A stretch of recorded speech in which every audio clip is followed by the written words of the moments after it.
도대체 몇 번을 말해야 알아들어요? 날카로운 목소리가 거실을 찢어 놓았습니다. 백자 접시가 대리석 바닥에 부딪히며 산산조각 났고 그 파편들이 햇살 아래 유리 조각처럼 반짝였어요. 무릎 꿇은 여인의 떨리는 손이 조각들을 주워 담았습니다. 피가 손가락 끝에서 번져 나왔지만 아무도 신경 쓰지 않았죠. 윤재원 회장은 그 광경을 보며 가슴이 조여왔습니다. 23년 전 잃어버린 5살 딸의 모습이 겹쳐 보였거든요. 그런데 그때였습니다. 여인의 손목에서 반짝이는 은빛을 본 순간 그의 심장이 멈출 듯 뛰기 시작했어요. 그 팔찌는 분명 그것은 자신이 딸에게 선물했던 바로 그 팔찌와 너무나도 닮아 있었습니다. 안녕하세요. 행복한 감동 이야기입니다. 행복하고 감동적인 순간을 각색하여 이야기를 들려드립니다. 구독과 좋아요는 큰 힘이 됩니다. 윤재원은 검은색 세단에서 내리자마자 늦가을 바람에 코끝이 시렸습니다. 운전기사가 건넨 진회색 코트를 걸치며 시선을 들어 올렸어요. 철제 대문 너머로 보이는 2층 집은 여전히 위풍당당했지만 현관 앞 대리석 계단에는 작년엔 없던 미세한 균열이 거미줄처럼 번져 있었습니다. 초대장은 간결했습니다. 아버님, 오늘 저녁 6시에 뵙겠습니다. 세연 올림. 금박으로 새겨진 글씨체는 우아했지만 재현은 그 짧은 문장에서 묘한 긴장감을 읽었어요. 며느리가 보낸 초대장 치고는 너무 사무적이었죠. 현관문이 열리자 한약 달이는 냄새와 라벤더, 향초 그리고 된장찌개 끓는 구수한 냄새가 뒤섞여 코를 찔렀습니다. 신발장 앞에는 구두들이 일렬로 정렬되어 있었는데 각도까지 맞춰놓은 모습이 마치 전시장 같았어요. 재현이 구두를 벗어놓자 누군가 재빨리 다가와 정확히 같은 각도로 맞춰 놓았습니다. 이소라였습니다. 네이비색 앞치마를 두른 그녀는 고개를 살짝 숙인 채 인사했습니다. 어서 오세요, 회장님. 목소리가 작아서 재현은 순간 귀를 기울여야 했어요. 소라의 어깨는 미세하게 움츠러들어 있었고 손가락은 앞치마 끝을 꼭 쥐고 있었습니다. 거실로 들어서니 이미 손님 몇 명이 와 있었습니다. 원목 테이블 위에는 백자 접시와 청아백자 찻잔이 대칭을 이루며 놓여 있었어요. 김세연이 테이블 끝에 서서 미소를 지으며 손님들과 담소를 나누고 있었습니다.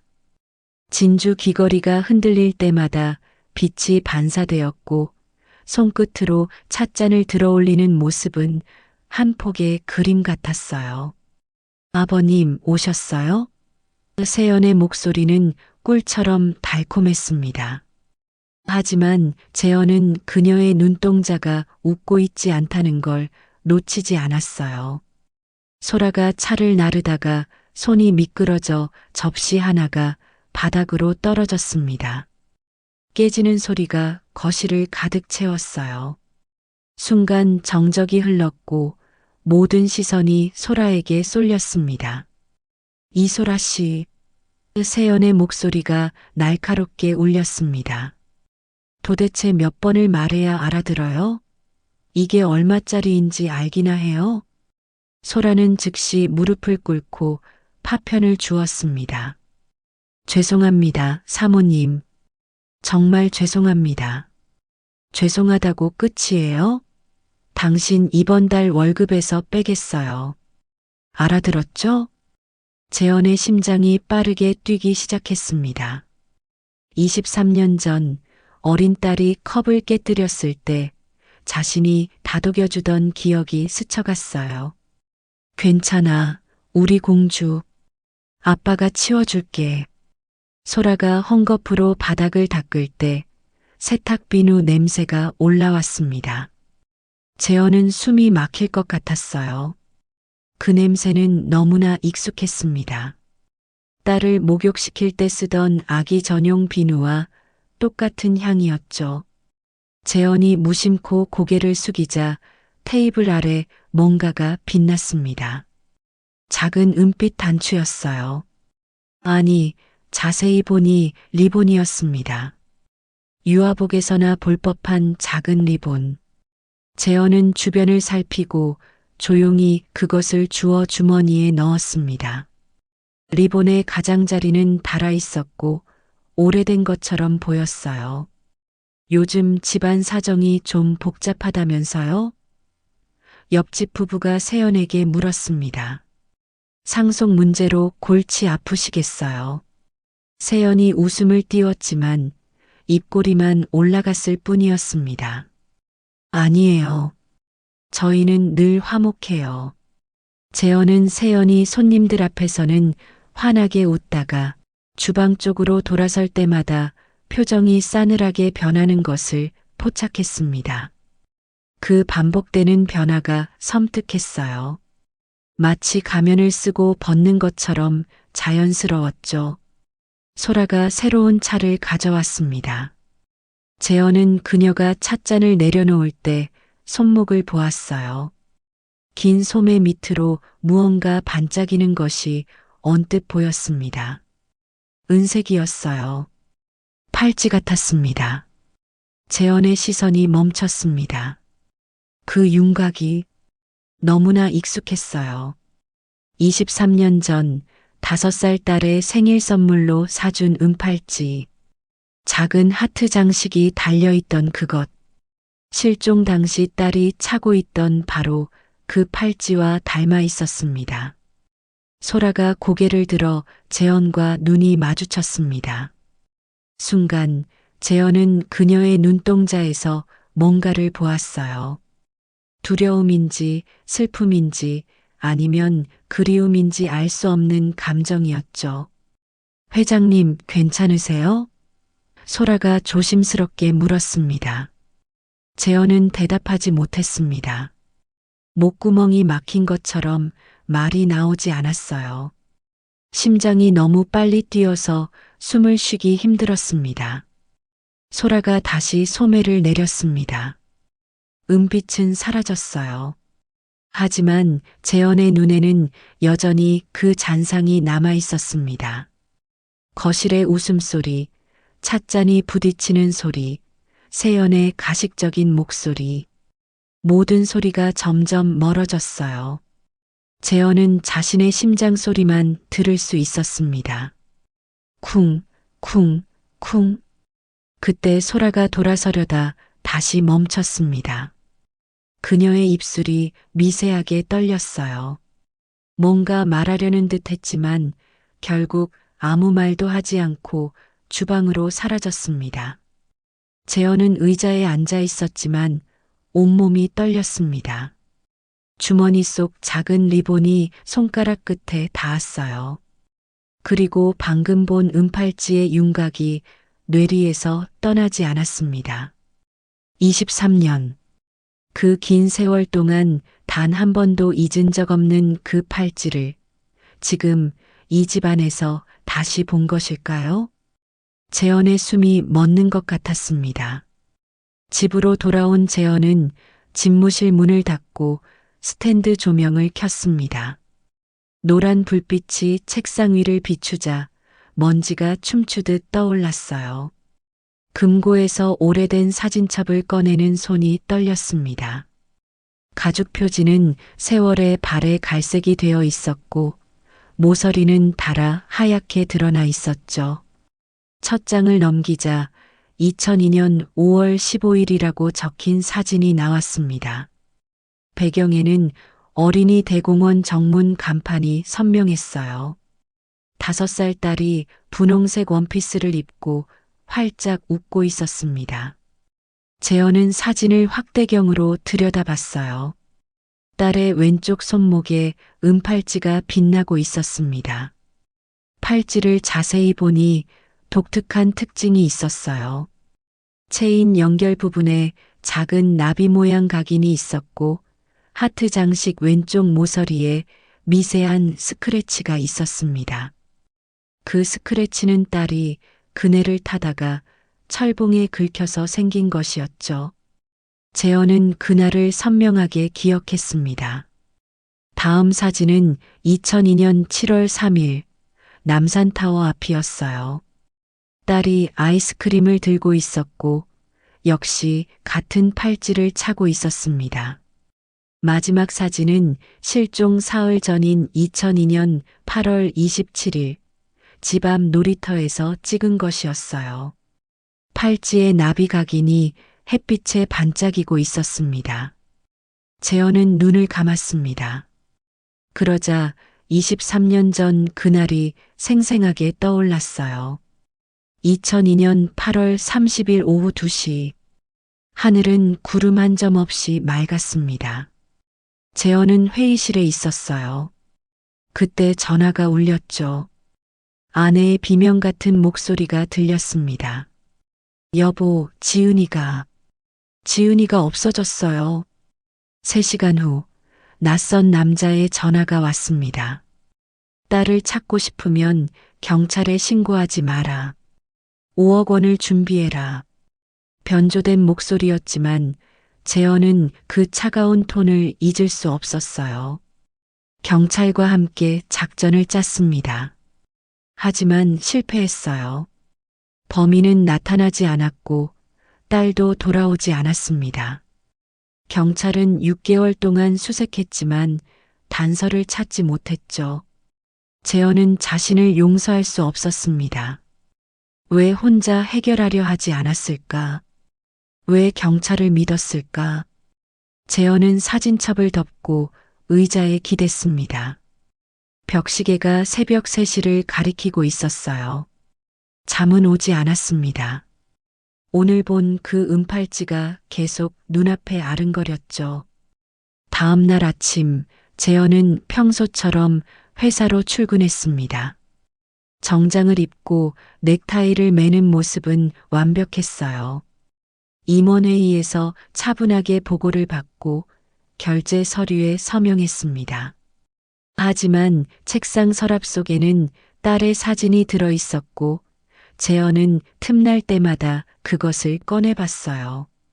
점심시간 비서 광명수가 들어왔습니다. 명수야, 조용히 알아봐 줄 일이 있어.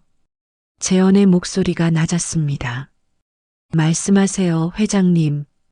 이소라라는 사람 말이야. 우리 며느리 집에서 일하는 가사도우미. 그 사람 이력을 조사해봐. 명수의 눈썹이 살짝 올라갔습니다. 혹시 무슨 문제라도 있습니까? 그냥 확인하고 싶은 게 있어. 명수가 고개를 갸웃거렸어요. 회장님, 요즘은 개인정보보호법이 강화되어서 쉽지 않습니다. 특히 보통 사람들의 과거 기록은 더욱 그렇죠. 게다가 20년 이상 된 기록들은 행정 전산화 과정에서 소실된 경우가 많습니다. 그래도 할 수 있는 데까지 해봐. 알겠습니다. 다만 시간이 좀 걸릴 것 같습니다. 그 시각 소라는 새벽 5시에 일어나 시장으로 향했습니다. 노량진 수산시장의 생선 비린내가 코를 찔렀어요. 소라는 능숙하게 고등어를 골랐습니다. 상인과 흥정하는 목소리는 작았지만 단호했죠. 버스를 타고 돌아오는 길, 소라는 창밖을 바라봤습니다. 햇살이 비추는 거리가 낯설면서도 익숙했어요. 버스가 성북구를 지날 때 소라는 무의식적으로 일어섰다가 다시 앉았습니다. 저 멀리 보이는 언덕 위에 오래된 보육원 건물이 있었거든요. 소라는 낡은 지갑을 열었습니다. 지갑 안쪽 비닐 포켓에는 손톱만한 종이 조각이 들어 있었어요. 희미하게 선명 보육원이라는 글자와 숫자 일부가 보였습니다. 20년도 넘은 이름표의 일부였죠. 소라는 그것을 다시 넣고 지갑을 닫았습니다. 집에 도착한 소라는 부엌에서 저녁 준비를 시작했어요. 도마 위에서 칼질 소리가 규칙적으로 울렸습니다. 그러다 문득 손목에 팔찌를 만졌어요. 차가운 금속의 감촉이 마음을 진정시켰습니다. 이 팔찌는 그녀가 가진 유일한 과거의 흔적이었죠. 보육원에서 나올 때 원장님이 주신 것이었어요. 이건 내가 들어올 때부터 차고 있던 거야. 소중히 간직하렴. 원장님의 말이 귓가에 울렸습니다. 하지만 그 이전의 기억은 없었어요. 마치 안개 속에 갇힌 것처럼 흐릿했죠. 저녁 7시, 재현은 다시 집무실에 있었습니다. 명수가 보낸 초기 조사 보고서를 읽고 있었어요. 이소라, 45살, 성북구 거주, 독신. 그게 전부였습니다. 과거 기록은 찾을 수 없다고 적혀 있었어요. 재현은 창밖을 바라봤습니다. 어둠이 내린 도시의 불빛들이 반짝였어요. 그는 결심했습니다. 명수야. 재현이 전화를 걸었어요. 내일 내가 직접 움직이겠어. 며느리 집 근처를 좀 살펴볼 생각이야. 회장님, 그건 너무 위험하지 않습니까?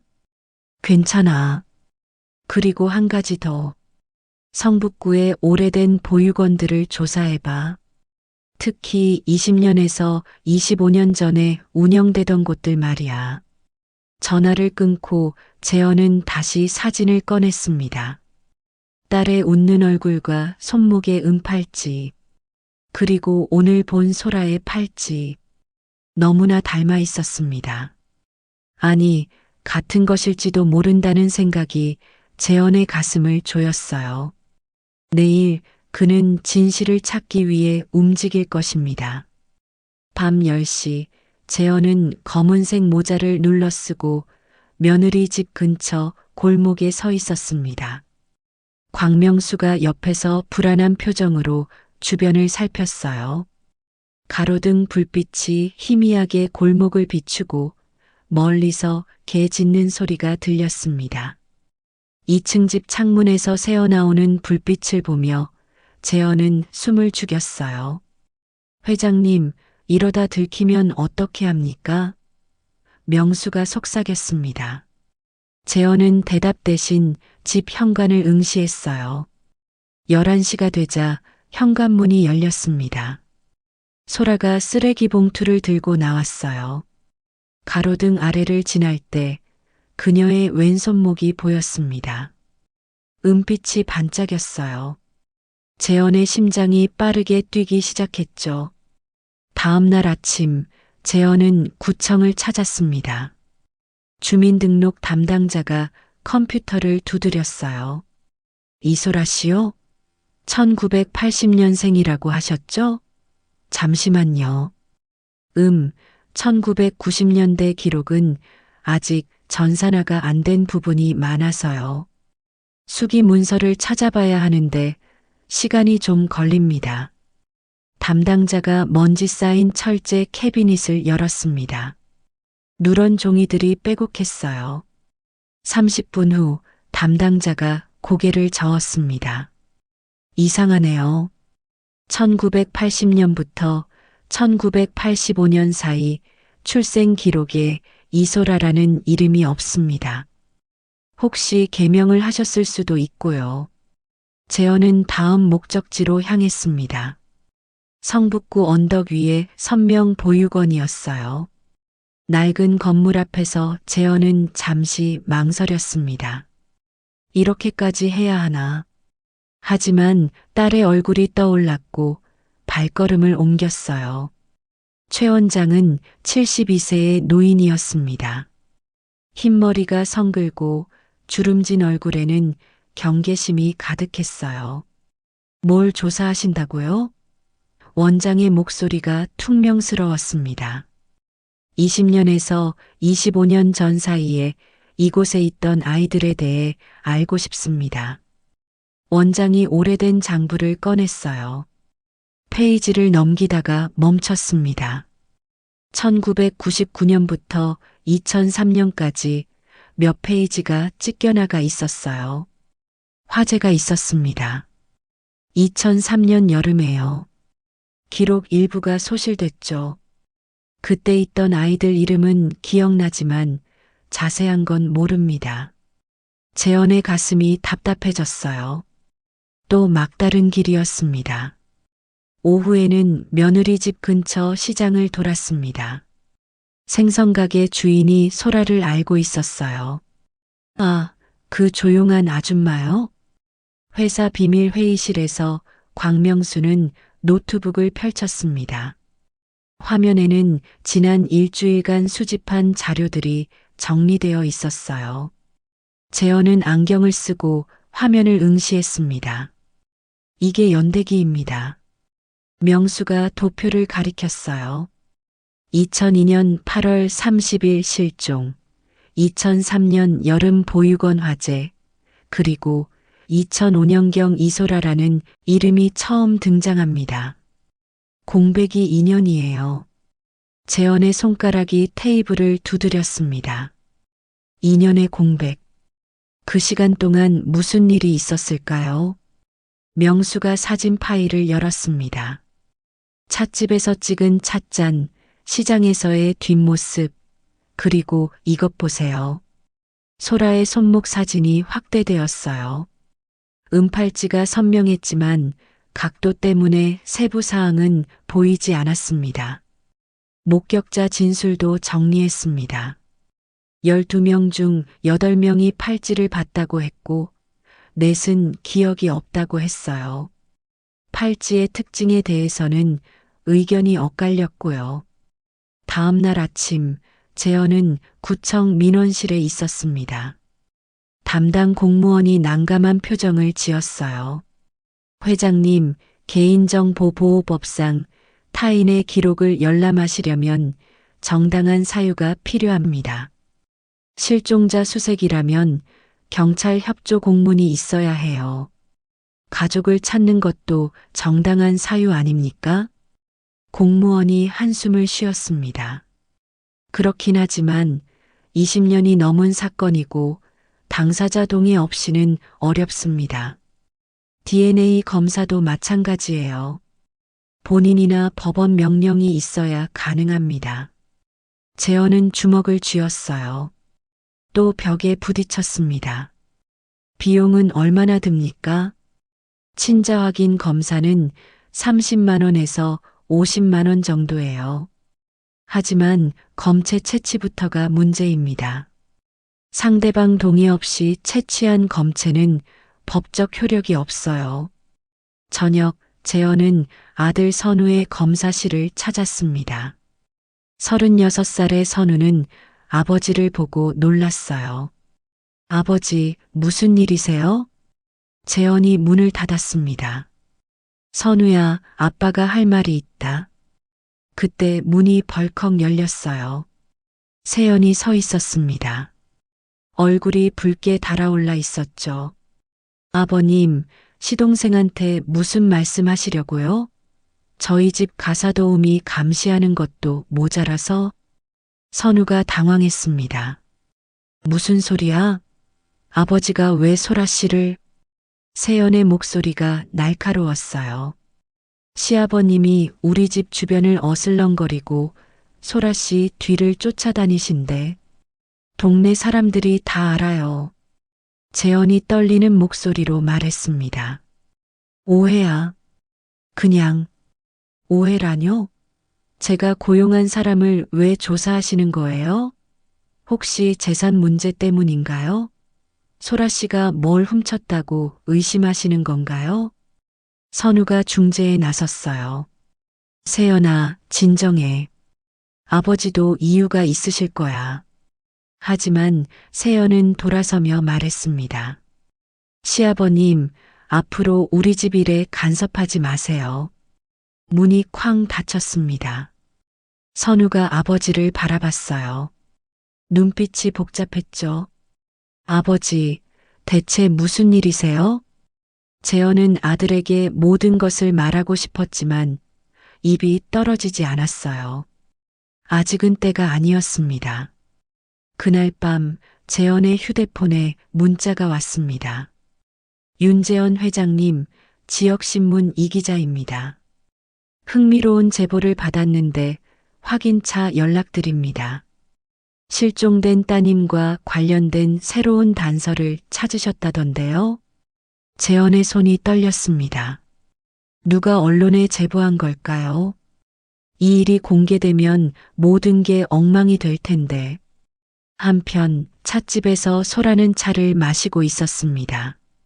박정수가 라디오를 틀었어요. 오래된 동요가 흘러나왔습니다. 섬집 아기였어요. 엄마가 섬 그늘에 굴 따러 가면 순간 소라의 손이 멈췄습니다. 찻잔이 덜그럭 소리를 냈어요. 머릿속에서 뭔가 스쳐 지나갔습니다. 희미한 이미지. 누군가 자신을 안고 이 노래를 불러주던 기억. 따뜻한 품, 부드러운 목소리. 괜찮으세요? 정수가 물었습니다. 소라는 고개를 저었어요. 아니에요. 그냥 이 노래가 익숙해서요. 하지만 가슴이 아팠습니다. 왜일까요? 그저 노래일 뿐인데. 밤 11시 재현은 집무실에 혼자 있었습니다. 책상 서랍에서 낡은 편지를 꺼냈어요. 20년 전 딸이 실종된 후 써놓은 편지였죠. 사랑하는 지은아, 아빠야. 너를 찾지 못해서 미안해. 아빠가 더 빨리 움직였어야 했는데, 더 조심했어야 했는데, 내가 어디에 있든 건강하고 행복하기만을 바란다. 언젠가 다시 만날 수 있겠지? 그때까지 아빠는 기다릴게. 재현의 눈에서 눈물이 흘렀습니다. 편지가 젖어들었어요. 68세의 회장이 아니라 그저 딸을 잃은 아버지였습니다. 어깨가 들썩이며 흐느꼈어요. 울음을 그치고 재현은 다시 사진을 들여다봤습니다. 명수가 보낸 고해상도 파일이었어요. 화면을 계속 확대했습니다. 팔찌가 점점 커졌어요. 그때였습니다. 팔찌 안쪽 체인이 겹쳐진 부분에 뭔가 보였어요. 희미하지만 분명했습니다. 작은 각인이었어요. 알파벳 같기도 하고 기호 같기도 했습니다. J인가? 아니면 숫자 7인가? 재현은 숨을 멈췄습니다. 딸의 이름은 윤지은. 영어로는 JIUN. J로 시작했어요. 사진 속 딸의 팔찌를 다시 확인했습니다. 각도 때문에 안쪽은 보이지 않았지만 분명 뭔가 새겨져 있었을 거예요. 재현이 특별 주문한 것이었으니까요. 심장이 터질 것 같았습니다. 이제 확실한 증거가 필요했어요. 팔찌 안쪽의 각인을 직접 확인해야 했습니다. 하지만 어떻게? 소라에게 직접 물을 수도 없고 팔찌를 벗어달라고 할 수도 없었어요. 재현은 전화기를 들었습니다. 새벽 1시였지만 망설임 없이 번호를 눌렀어요. 명수야, 내일 아침 일찍 만나자. 중요한 발견이 있어. 전환점이었습니다. 이제 더 이상 물러설 수 없었어요. 김세연은 거실 소파에 앉아 휴대폰을 들었습니다. 메시지를 작성하는 손가락이 빨랐어요. 수신자는 시댁 친척들과 남편의 대학 동기들이었습니다. 시아버님께서 요즘 건강이 안 좋으신 것 같아요. 우리 집 가사도우미를 감시하시는데 망상 증세가 있으신 듯합니다. 가족 평판을 위해 조용히 처리했으면 좋겠어요. 세연은 메시지를 보낸 후 편지 봉투를 꺼냈습니다. 정성스럽게 쓴 편지를 시어머니 오미정에게 보낼 참이었어요. 내용은 간단했습니다. 소라를 해고하고 새로운 가사도우미를 구하겠다는 것이었죠. 그런데 세연의 계획은 더 치밀했습니다. 그녀는 동네 상인들에게도 소문을 퍼뜨렸어요. 소라 씨가 집안 물건을 훔쳤을지도 모른다는 암시를 교묘하게 심었죠. 증거는 없지만 의심의 씨앗은 빠르게 자랐습니다. 한편 검사실에서 선우는 동료와 마주 앉아 있었습니다. 얼굴이 어두웠어요. 형, 고민이 있어 보이네. 후배 검사가 말했습니다. 선우가 한숨을 쉬었어요. 개인적인 일인데, 만약 가족이 불법적인 방법으로 누군가를 조사한다면 어떻게 해야 할까? 검사로서는 법을 지켜야지. 하지만 가족이라면 후배가 말을 흐렸습니다. 그게 문제야. 아버지는 절박한 이유가 있으신 것 같은데 아내는 반대하고 나는 중간에서. 선우는 머리를 감쌌어요. 검사로서 절차를 지켜야 하지만 아버지의 아픔도 알았습니다. 잃어버린 여동생. 그 상처가 얼마나 깊은지 선우도 기억했거든요. 소라는 시장에 갔습니다. 평소처럼 생선가게에 들어갔는데 주인이 등을 돌렸어요. 오늘은 생선이 없어요. 차가운 목소리였습니다. 어제 들어온다고 하셨잖아요. 그냥 없다니까요. 다른 데 가보세요. 과일 가게도 마찬가지였습니다. 문은 열려 있는데 준비 중이라며 들어오지 못하게 했어요. 소라는 당황했습니다. 무슨 일이 벌어지는 걸까요? 버스 정류장에서 기다리는데 옆에 있던 아주머니들이 수군거렸습니다. 저 사람이 그 도둑이래. 회장님 집에서 뭘 훔쳤다던데. 소라의 얼굴이 창백해졌어요. 가슴이 조여왔습니다. 억울했지만 변명할 곳도 없었죠. 20년 전 보육원에서 나온 후 처음으로 이런 시선을 받았어요. 트라우마가 되살아났습니다. 아무도 믿어주지 않던 그때의 기억이. 그날 밤 소라의 집 현관문에 빨간 페인트로 글씨가 써 있었습니다. 도둑. 소라는 떨리는 손으로 문을 닦았어요. 눈물이 났지만 참았습니다. 다음 날 아침 소라가 버스를 타려는데 누군가 차 열쇠로 그녀의 가방을 긁었습니다. 길게 찢어진 자국이 생겼어요. 범인은 이미 사라졌죠. 재현은 변호사 사무실에 있었습니다. 50대 중반의 변호사가 서류를 넘기며 말했어요. 회장님, 현재 상황으로는 어렵습니다. 소라 씨를 보호하려면 명예훼손으로 고소해야 하는데 증거가 부족해요. 게다가 DNA 검사도 본인 동의 없이는 불가능합니다. 그럼 어떻게 해야 합니까? 합법적으로는 소라 씨에게 직접 물어보는 수밖에 없어요. 아니면 법원에 친자 확인 소송을 제기해야 하는데 그러려면 개연성 있는 증거가 필요합니다. 재현은 답답했어요. 법의 벽이 이렇게 높을 줄은 몰랐습니다. 동네 식당에서는 소문이 퍼졌습니다. 처음엔 회장님이 가사도우미를 의심한다였는데 점점 변질됐어요. 가사도우미가 회장님을 유혹했다. 거액을 훔쳐서 도망갈 계획이다. 사실은 사기꾼이다. 교회에서도 카페에서도 같은 이야기가 돌았습니다. 한 사람이 말하면 두 사람이 듣고 두 사람이 네 사람에게 전하고 소문은 눈덩이처럼 커졌어요. 집에서 오미정은 남편을 바라봤습니다. 65세의 그녀도 지쳐 보였어요. 여보, 이제 그만해요. 우리 평판이 다 망가지고 있어요. 재현이 고개를 들었습니다. 미정아, 만약 정말 지은이라면? 지은이는 죽었어요. 23년이나 지났잖아요. 제발 현실을 받아들여요. 미정의 목소리가 떨렸습니다. 그녀도 딸을 그리워했지만 더 이상의 상처는 견딜 수 없었어요. 남편의 집착이 가족을 망치고 있다고 생각했죠. 재현은 아내의 눈에서 두려움을 받습니다. 자신 때문에 가족이 무너지고 있었어요.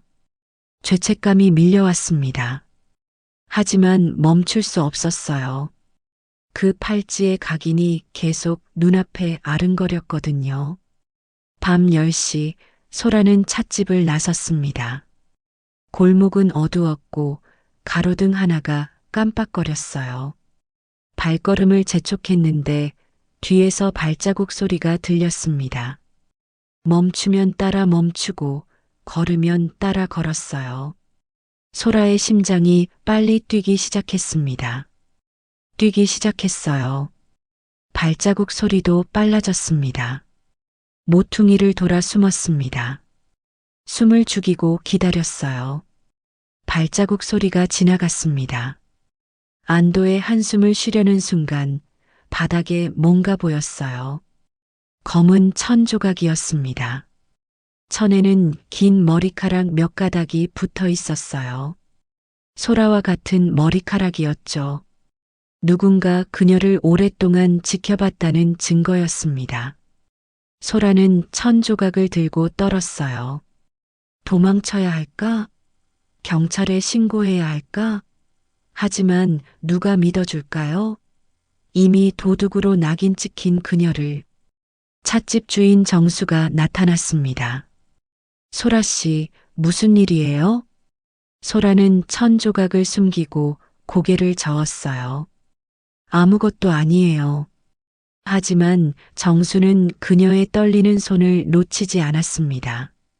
뭔가 심상치 않은 일이 벌어지고 있었어요. 압박은 사방에서 조여왔습니다. 가족 내부의 균열, 사회적 낙인, 그리고 정체불명의 위협까지. 폭풍의 중심에 소라가 있었습니다. 찻집은 오후 3시의 햇살로 가득했습니다. 낡은 나무 테이블 위로 먼지가 춤추듯 떠올랐어요. 구석에 놓인 오래된 라디오에서는 잔잔한 클래식이 흘러나왔습니다. 박정수는 찻잔을 닦으며 재현과 소라를 번갈아 봤어요. 두 사람이 마주 앉은 모습이 어색했지만 뭔가 중요한 순간임을 직감했습니다. 재현은 떨리는 손으로 찻잔을 들었습니다. 소라는 고개를 숙인 채 팔찌를 만지작거렸어요.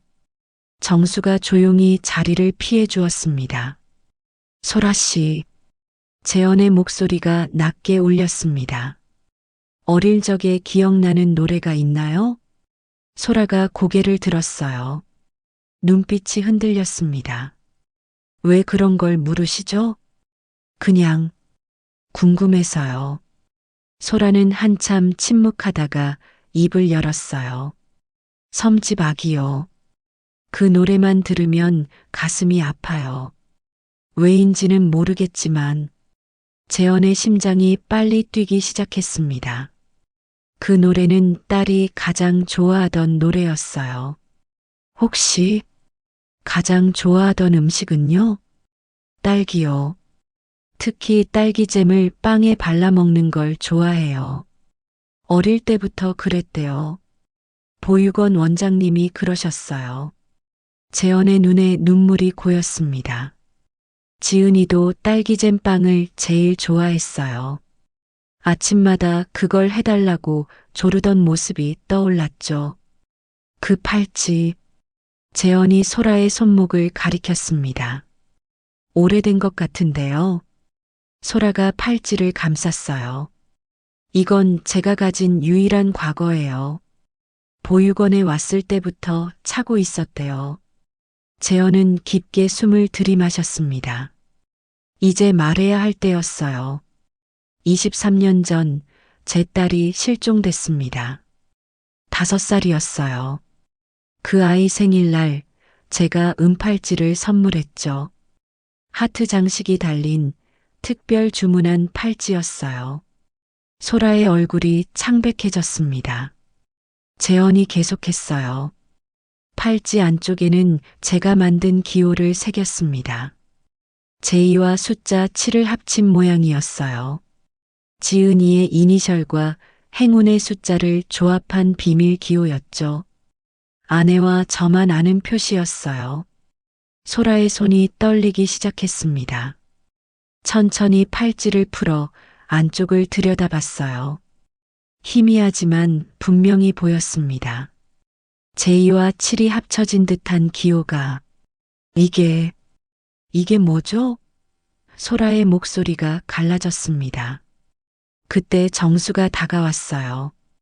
손에 오래된 서류철을 들고 있었습니다. 사실 저도 기억이 나서요. 20년 전쯤 최 원장님이 찻집에 오셔서 한 여자아이 얘기를 하셨어요. 기억을 잃은 아이가 들어왔는데 은팔찌만 차고 있었다고요. 정수가 서류철을 펼쳤습니다. 누렇게 바랜 메모가 있었어요. 2003년 9월 기억상실 여아 입소. 은팔찌 착용. 추정 연령 5살에서 6살. 소라가 갑자기 일어섰습니다. 의자가 넘어갔어요. 아니에요. 저는 그런 사람이 아니에요. 눈물이 폭포처럼 쏟아졌습니다. 어린아이처럼 흐느꼈어요. 재현이 다가가려 했지만 소라가 뒤로 물러났습니다. 만지지 마세요. 저는 아무것도 기억 안 나요. 빨간 지붕집, 큰 개, 라일락 냄새. 그것뿐이에요. 재현이 숨을 멈췄습니다. 빨간 지붕은 옛집 특징이었고 큰 개는 딸이 뭉치라고 부르던 진돗개였어요. 집 마당에는 라일락이 가득했죠. 소라 씨, 아니 지은아. 재현의 목소리가 떨렸습니다. 그 이름 부르지 마세요. 소라가 소리쳤어요. 저는 이소라예요. 45살 이소라. 그게 제 정체성이에요. 소라는 벽에 기대어 무너져 내렸습니다. 온몸이 떨렸어요. 재현도 무릎을 꿇고 앉았습니다. 두 사람 사이에 23년의 시간이 놓여 있었어요. DNA 검사를 해보면 재현이 조심스럽게 말했습니다. 싫어요. 소라가 고개를 저었어요. 만약 맞다면요? 제 인생은 뭐가 되는 거예요? 지금까지 살아온 삶은요? 가짜가 되는 건가요? 소라의 절규가 찻집을 가득 채웠습니다. 정체성을 잃을지 모른다는 공포가 그녀를 짓누르고 있었어요. 재현은 아무 말도 할 수 없었습니다. 딸을 찾는 기쁨과 그녀의 고통 사이에서 갈등했어요. 강요할 수 없었습니다. 그것은 소라가, 아니 지은이가 선택해야 할 일이었죠. 정수가 또 다른 종이를 꺼냈어요. 흑백 사진이었습니다. 보육원 단체 사진이었는데 한 아이가 은팔찌를 들어 보이고 있었어요. 얼굴은 흐릿했지만 팔찌는 선명했습니다. 이 사진이 2003년 10월에 찍은 거예요. 최 원장님이 보관하시던 걸 제가 복사해뒀죠. 증거들이 하나씩 맞춰지고 있었습니다. 퍼즐 조각들이 그림을 만들어가고 있었어요. 소라가 천천히 일어섰습니다. 눈은 부어 있었고 얼굴은 창백했어요. 시간이 필요해요. 재현이 고개를 끄덕였습니다. 기다리겠습니다. 얼마든지요. 두 사람이 찻집 문을 열고 나가려는 순간 세연이 서 있었습니다. 얼굴이 일그러져 있었어요. 역시 여기 있었군요. 세연의 목소리가 차가웠습니다. 시선이 소라에게 향했어요. 당신 대체 뭐 하는 사람이에요? 우리 집안을 갈라놓고 시아버님을 홀리고 돈이 목적이죠? 얼마면 되겠어요? 세연이 소라의 앞에 돈 뭉치를 던졌습니다. 지폐가 바닥에 흩어졌어요. 이거 받고 사라져요. 다시는 우리 앞에 나타나지 마요. 소라는 돈을 내려다보지도 않았습니다. 그저 세연을 바라볼 뿐이었어요. 그 눈빛에는 연민이 담겨 있었습니다. 다음 날 아침 온라인 뉴스 포털에 기사가 떴습니다. 대기업 회장, 실종된 딸 찾았다는 주장, 가사도우미와 DNA 검사 추진. 기사 내용은 사실과 추측이 뒤섞여 있었어요. 재현이 소라를 스토킹했다는 내용도 있었고, 거액의 상속을 노린 사기극이라는 댓글도 달렸습니다. SNS에서는 더 심했어요. 익명 계정들이 사진을 올렸습니다. 재현이 골목에서 서성이는 모습, 소라가 시장에서 쫓겨나는 장면. 각자의 해석이 덧붙여졌죠. 진실은 묻히고 자극적인 이야기만 퍼졌습니다. 회사 이사회실에서는 긴급회의가 열렸습니다. 12명의 이사 중 절반이 재현을 바라보는 눈빛이 차가웠어요. 회장님, 주가가 3% 떨어졌습니다. 한 이사가 서류를 내밀었어요. 개인적인 일로 회사 이미지가 실추되고 있습니다. 잠시 경영에서 물러나시는 게 어떻습니까? 재현의 주먹이 떨렸습니다. 40년 동안 일궈온 회사였어요. 하지만 딸을 찾는 일도 포기할 수 없었죠. 일주일만 시간을 주십시오. 재현의 목소리가 갈라졌어요. 한편 세연은 변호사 사무실에 있었습니다. 책상 위에는 고소장 초안이 놓여 있었어요. 명예훼손과 사생활 침해로 고소하겠습니다. 그리고 이소라 씨의 과거도 조사해 주세요. 분명 문제가 있을 겁니다. 변호사가 고개를 끄덕였어요. 알겠습니다. 다만 역고소의 위험도 있으니 신중하셔야 합니다. 그날 오후 소라의 집에 낯선 남자가 찾아왔습니다. 50대 중반의 사내였어요. 눈빛이 탐욕스러웠죠. 이소라 씨죠? 저는 15년 전 당신이 일했던 집 주인입니다. 소라가 문을 닫으려 했지만 남자가 발로 막았어요. 그때 당신이 훔친 돈 기억나시죠? 경찰에 신고하지 않은 건 제 선처였어요. 무슨 소리예요? 전 훔친 적 없어요. 남자가 비열하게 웃었습니다. 증명할 수 있나요? 지금 회장님 딸이라고 주장하시는데 이런 과거가 알려지면 어떻게 될까요? 1,000만 원만 주면 조용히 사라질게요. 소라의 얼굴이 창백해졌어요. 기억도 없는 과거로 협박받는 상황이었습니다. 검사실에서 선우는 결단을 내렸습니다. 동료에게 말했어요. 실종 사건 재수사를 신청하겠어. 공식 절차를 밟을 거야. 가족 사건이라 기피 신청 들어올 텐데 그래도 해야 해. 합법적으로 정당하게. 선우는 서류를 작성하기 시작했어요. 영장 신청서, CCTV 확보 요청서, 증인 소환장. 하나하나 꼼꼼히 적었습니다. 23년 전 실종 당시 담당 형사, 보육원 관계자, 목격자들 모두 찾아야 했어요. 그 시각 소라는 병원 정신과 상담실에 있었습니다. 심리 상담사가 부드럽게 물었어요. 최근 스트레스가 심하셨죠? 소라가 고개를 끄덕였어요. 눈가가 붓고 손이 떨렸습니다. 기억이 조각조각 떠올라요. 빨간 지붕, 따뜻한 품, 딸기잼 냄새. 하지만 얼굴은 안 보여요. 무서워요. 상담사가 처방전을 작성했습니다. 트라우마 치료가 필요해 보입니다.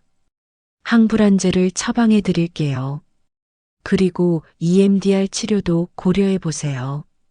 소라는 약봉지를 들고 병원을 나왔어요. 햇빛이 눈부셨습니다.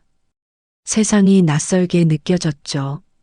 다음 날 DNA 검사실에서 문제가 생겼습니다. 재현이 제출한 모발 샘플과 소라의 타액 샘플을 검사하던 중이었어요. 샘플이 오염됐습니다. 연구원이 당황한 표정으로 말했어요. 보관 과정에서 온도 관리가 잘못됐나 봐요. 재채취가 필요합니다. 재현은 절망했어요. 소라를 다시 설득해야 했습니다. 그녀가 동의할까요? 광명수가 급하게 들어왔어요. 회장님, 큰일 났습니다. 법원에서 문서가 왔어요. 재현이 서류를 받았습니다. 김세연 측에서 접근 금지 명령을 신청한 것이었어요. 소라에게 100m 이내 접근 금지, 위반 시 처벌. 또 하나 있습니다. 명수가 또 다른 서류를 건넸어요. 검찰에서 실종 사건 재수사 개시 통보입니다. 장선우 검사가 신청했대요. 재현의 눈이 커졌습니다. 아들이 움직인 것이었어요. 가족으로서가 아니라 검사로서. 저녁 뉴스에서는 특집 보도가 나왔습니다. 23년 만에 재회인가, 사기극인가. 전문가들이 나와 갑론을 박했어요. 어떤 이는 가능성이 있다고 했고, 어떤 이는 망상이라고 단정했죠. 소라는 작은 모텔에 숨어 있었습니다. 집은 기자들로 가득했거든요. 좁은 방에서 무릎을 안고 앉아 있었어요. 팔찌를 만지며 중얼거렸습니다. 나는 누구일까? 이소라일까? 윤지은일까? 그때 문자가 왔어요. 재현이었습니다. 미안합니다. 모든 게 제 잘못이에요. 당신이 누구든 상관없습니다. 그저 행복하길 바랄 뿐이에요. 소라의 눈에서 눈물이 흘렀습니다. 처음으로 누군가 자신의 선택을 존중해주는 느낌이었어요. 밤 11시 검찰청 서류보관실에서 선우는 먼지 쌓인 상자를 열었습니다. 2002년 실종 사건 수사 기록이었어요. 그 안에는 충격적인 문서가 있었습니다. 수사 중단 명령서 마이너스 상부 지시에 의해 수사 종결. 선우의 손이 떨렸어요. 왜 수사가 중단됐을까? 누가 지시한 것일까? 파일 맨 뒤에 메모가 있었습니다. 관련자 박철수, 소재 불명. 박철수? 그 이름이 뭔가 중요한 단서인 것 같았어요. 사건이 점점 복잡해지고 있었습니다. 언론, 법정, 가족, 그리고 숨겨진 과거까지 모든 것이 얽히고 설켜 폭발 직전이었어요. 병원 유전자 검사실은 차가운 형광등 빛으로 가득했습니다. 재현과 소라가 나란히 앉아 있었어요. 의사가 동의서를 내밀었습니다. 친자 확인 검사는 구강 상피세포를 채취합니다. 면봉으로 입 안쪽을 문지르는 간단한 과정이에요.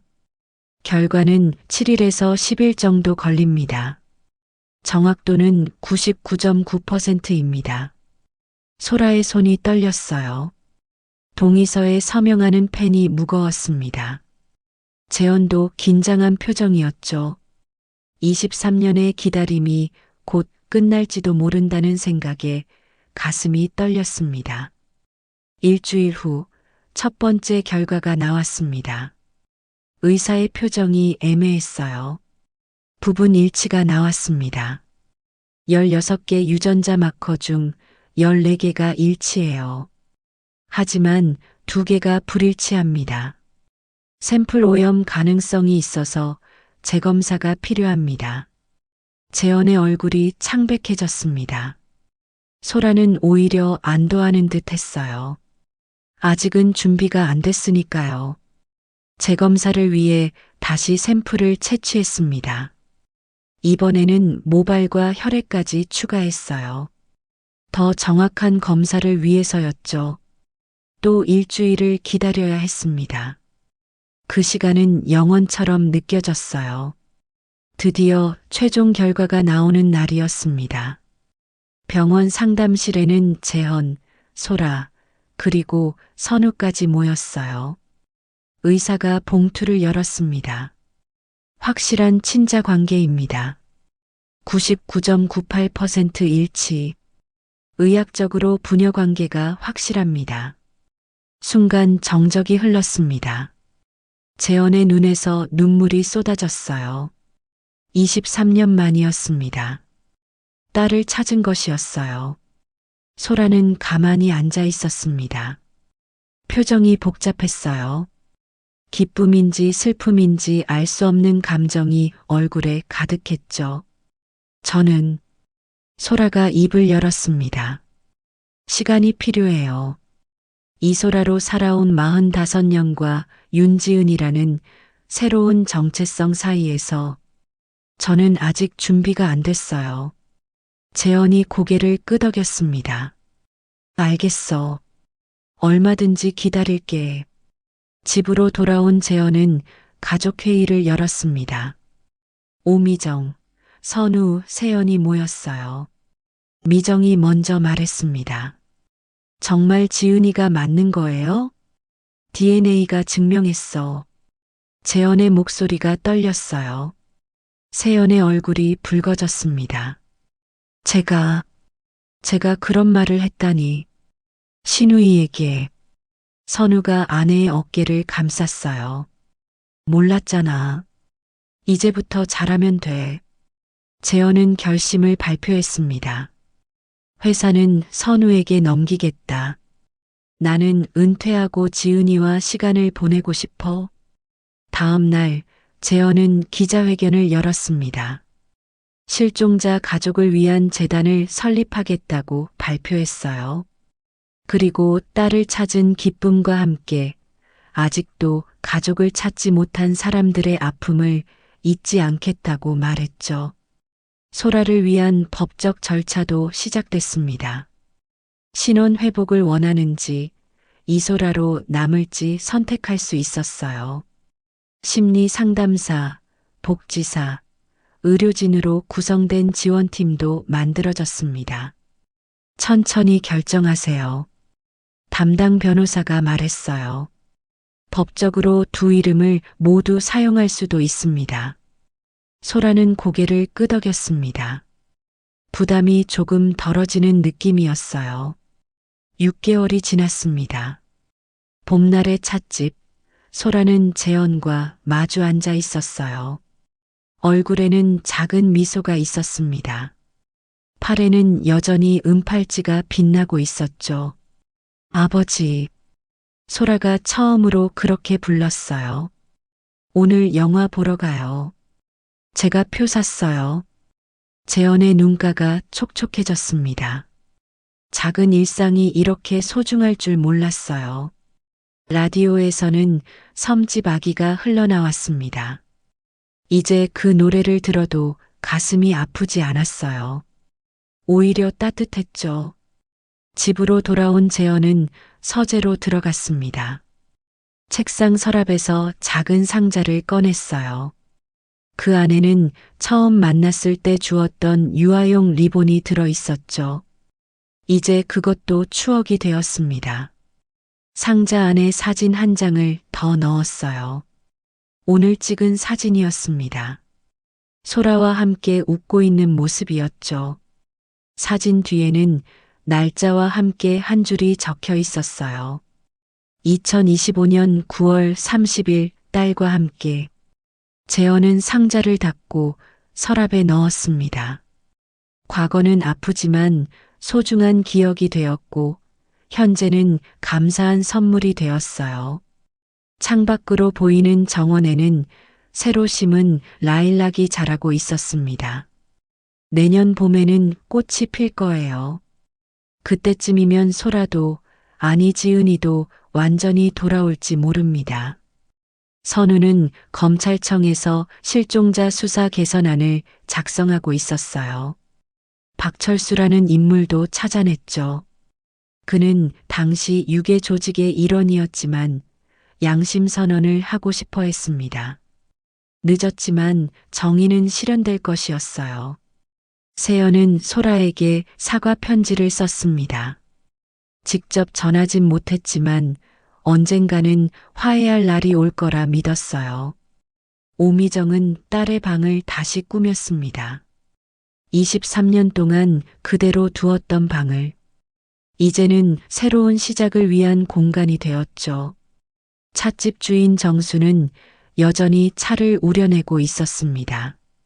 가끔 소라와 재현이 함께 오면 특별히 좋은 차를 내어줬어요. 그들의 이야기가 해피엔딩이 되어 기뻤습니다. 마지막 장면. 소라는 거울 앞에 서 있었습니다. 신분증을 들여다봤어요. 이소라, 윤지은 두 이름이 함께 적혀 있었죠. 팔찌를 만지며 중얼거렸습니다. 나는 이소라이면서 윤지은이야. 둘 다 나야. 창밖에서 새소리가 들렸습니다. 새로운 하루가 시작되고 있었어요. 오늘 이야기를 들어주셔서 감사합니다. 영상이 마음에 드셨다면 구독과 좋아요, 응원 부탁드립니다.